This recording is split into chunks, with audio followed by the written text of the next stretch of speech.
నమస్తే అండి. ఇవాళ హైదరాబాద్‌లో పెద్దగా వర్షాలు ఇబ్బంది పెట్టట్లేదు. కానీ సౌత్ ఇండియాలో ఇటు బెంగుళూరు, చెన్నైలో మాత్రం చాలా దారుణంగా ఉంది పరిస్థితి. చెన్నైలో బాగా డబ్బులున్న వాళ్ళైతే ఎక్కడైతే వాళ్ళ ప్రాంతాలు మునిగిపోతాయో, లేకపోతే కార్లు మునిగిపోతాయో అనే భయంతో సేఫ్ ప్లేస్‌కి వెళ్ళడానికి హోటల్స్ ఆశ్రయిస్తున్నారు. బాగా డబ్బులున్న వాళ్ళైతే అన్ని సౌకర్యాలు ఉన్న 5 స్టార్ హోటల్స్‌కి, లేకపోతే ఎవరి స్తోమతను బట్టి వాళ్ళు వెళ్ళిపోయేంత పరిస్థితి చెన్నైలో. ఎందుకంటే చెన్నైలో వరదలు వస్తే ఫ్లడ్స్ చాలా దారుణంగా ఉంటుంది ఆ పరిస్థితి. ఇప్పుడే కాదు, 1943 నుంచి కూడా ఇదే రకమైన సిచ్యుయేషను చెన్నైలో కొనసాగుతోంది. మొన్న చూస్తే ఒక 2 రోజుల క్రితం మొత్తం ఫ్లైఓవర్స్ నిండా వరుసగా కార్లు పార్క్ చేసిన సీన్ మనం చూసాం. ఎందుకంటే నడుము లోతు నీళ్లు, కార్లు మునిగిపోవడం, బైక్స్ మునిగిపోవడం, డ్రైనేజెస్లో పడిపోవడము, డెత్లు ఇవన్నీ అనేకసార్లు రిపోర్ట్ అయ్యాయి. రోజులకు రోజులు ఆఫీసుల్లో ఉండిపోవడం అనేది కూడా గత 2-3 సంవత్సరాల క్రిందట మనం చూసిన పరిస్థితి. వేరేస్ అంటే నార్త్ ఇండియా గురించి ఇప్పుడు ముంబైలో కూడా వరదలు వస్తే అట్లాగే ఉంటుంది. సో బెంగళూరులో కూడా భారీ వర్షాలు పడుతున్నాయి. అక్కడ కూడా బెంగళూరు కార్పొరేషను, లేకపోతే చెన్నై మహానగరపాలక సంస్థ ఇవన్నీ కూడా ఎంత ప్రయత్నం చేసినా కూడా వీటిని ప్రకృతిని కంట్రోల్ చేయలేము. కానీ ఆ వర్షానికి తగ్గట్టుగా ఎలాంటి ముందు జాగ్రత్తలు తీసుకోవాలి, వర్షాకాలం రాకముందే ఎలాంటి ఏర్పాట్లు చేసుకోవాలి అనేది చాలా కీలకమైన అంశం.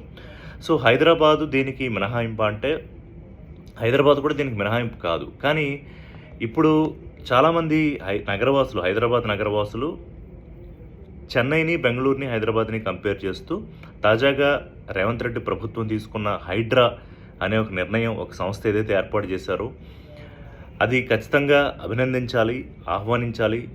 సో చెన్నై, బెంగళూరు నగరాలకు వచ్చిన పరిస్థితి భవిష్యత్తులో హైదరాబాద్కి రాకుండా ఉండాలంటే హైడ్రా ఇంతే సీరియస్గా ముందుకు వెళ్ళాలి అనేది వాళ్ళందరూ కామెంట్లు చేస్తున్నారు, సోషల్ మీడియా ప్లాట్ఫామ్స్లో పెడుతున్నారు. అంటే ఏం జరుగుతోంది? చెన్నై, బెంగళూరు, సౌత్ ఇండియాలో మరో పెద్ద స్టేటు కేరళలో కూడా వర్షాలకి తాజాగా వైనాడులో జరిగిన పరిస్థితి మనం చూసాం కదా. అంటే ఒక డ్రైనేజ్ సిస్టమ్స్ సరిగా లేకపోవడము, లేకపోతే చెరువులు, నాళాలు వీటిని ఆక్రమించి కబ్జాలు చేసి నిర్మాణాలు చేయడము, ప్రభుత్వ స్థలాల్ని ఆక్రమించేసి అక్కడ ఉన్న కాలువల మీద నిర్మాణాలు చేసేయడము, ఇలాంటివన్నీ. అంటే ఇంతకుముందు కూడా హైదరాబాద్లో చిన్నపాటి వర్షం, ఒక 10 సెంటీమీటర్స్ వర్షం వస్తే కూడా చాలా దారుణంగా ఉన్న పరిస్థితులు మనకు తెలుసు. ఇప్పుడు కూడా అంత భిన్నంగా ఉందని కాదు. కానీ తాజాగా హైదరాబాద్ పరిస్థితికి వెళ్లే ముందు ఇప్పుడు చెన్నై ఎందుకు ఇలా ఉంది అంటే కనుక, ఒక 300కి పైగా అక్కడ వరద ముంపు ప్రాంతాలు ఉన్నాయట. అండ్ డ్రైనేజ్ సిస్టమ్ సరిగా లేకపోవడము, ఎంక్రోచ్మెంట్స్ బాగా నగరానికి సంబంధించిన విస్తీర్ణత, అంటే విస్తీర్ణం పెరగడం అంటే భూమి అనడం కన్నా కూడా డెన్సిటీ, భూమి అంతే ఉంటుంది. బట్ చాలామంది వచ్చేసి ఎక్కువ నిర్మాణాలు చేయడము, లేకపోతే కొత్త కొత్త అపార్ట్మెంట్లు కట్టడము, ఈ రకమైన వ్యవహారాలు జరుగుతుండడం అనేది జరుగుతుంది.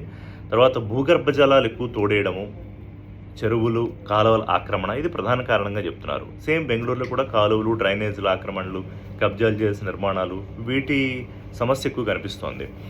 సో ఇక్కడ ఏంటంటే ఇంకో టౌన్ ప్లానింగ్, పెరుగుతున్న నగరానికి అనుకూలంగా టౌన్ ప్లానింగ్ ఎలా చేయాలనేది కూడా చాలా ఇంపార్టెంట్. ఆ టౌన్ ప్లానింగ్ ఆఫీసర్స్ సరే, ఇంకా ప్రభుత్వ రంగంలో రకరకాలుగా జరుగుతాయి, మనకు తెలియదు కాదు. కానీ హైదరాబాద్లో ఇప్పుడు హైడ్రా గురించి ఎందుకు మాట్లాడుతున్నారు, why Chennai and Bengaluru compare చేస్తున్నారంటే, Hyderabad disaster response and asset monitoring and protection, దాని సంస్థ పూర్తి డెఫినిషను ఏం చేస్తుంది అంటే, ప్రభుత్వ ఆస్తుల్ని కాపాడటము, ఆక్రమణల్ని ఎక్కడున్నాయో వాటిని వెలికి తీయడము, వాటిని అడ్డుకోవడము, చెరువులు ఆక్రమణలు జరిగి అక్కడ నిర్మాణాలు జరిగితే వాటిని కూల్చేయడము, నోటీసులు ఇచ్చి కూల్చేయడము. ఎన్కన్వెన్షన్ ఇష్యూ మీ అందరికీ తెలుసు కదా, దాని తర్వాత ఎంత పెద్ద వ్యవహారం అయిందో.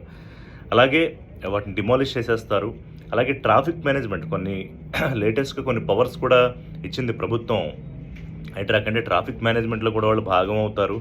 అలాగే సప్లై ఆఫ్, ఈ విపత్తులు వచ్చినప్పుడు సప్లై మేనేజ్మెంటు వాళ్ళకి ఇమీడియట్గా ఎలక్ట్రిసిటీ అండ్ ఈ ట్రాఫిక్ మేనేజ్మెంటు, అలాగే నీటి సంరక్షణ, ఇవన్నీ కూడా చర్యలు ఎప్పటికప్పుడు వేగవంతం చేసే ఒక ప్రణాళికను హైడ్రా సిద్ధం చేస్తోంది.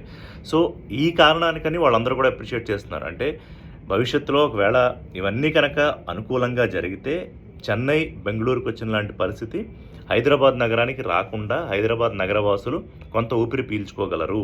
ఇంకా డ్రైనేజీల్లో పడిపోవడాలు, చనిపోవడాలు, లేకపోతే కాలువల్లో పిల్లలు పడిపోవడాలు ఇలాంటి న్యూస్‌లు వినే అవకాశం ఉండదు. కాబట్టి హైడ్రాకి సపోర్ట్ చేయాలి అనేది వాళ్ళ హైదరాబాద్ నగరవాసులు కోరుకుంటున్నారు. సో చెన్నై, బెంగుళూరు పరిస్థితి హైదరాబాద్‌కు రాకూడదని, అలాంటివి సీన్స్ ఇక్కడ చూడకూడదని మనం కూడా కోరుకుందాం. అయితే ప్రభుత్వం ఏదైతే ఉద్దేశంతో హైడ్రాను మొదలుపెట్టిందో దాంతో పాటుగా వర్షాకాలం దాదాపుగా అయిపోతోంది. కానీ ముందు జాగ్రత్త చర్యలుగా ఏమేం చేయాలి? ఈ ఆక్రమణలను అడ్డుకోవడంతో పాటుగా నాలాల క్రమబద్ధీకరణ, చెరువుల పూడికి తీసేయడంతో పాటుగా ఇంకా స్ట్రింజెంట్ యాక్షన్స్ తీసుకుంటే అటువంటి విపత్తులు రాకుండా ఉంటాయి. This is Rishi signing off.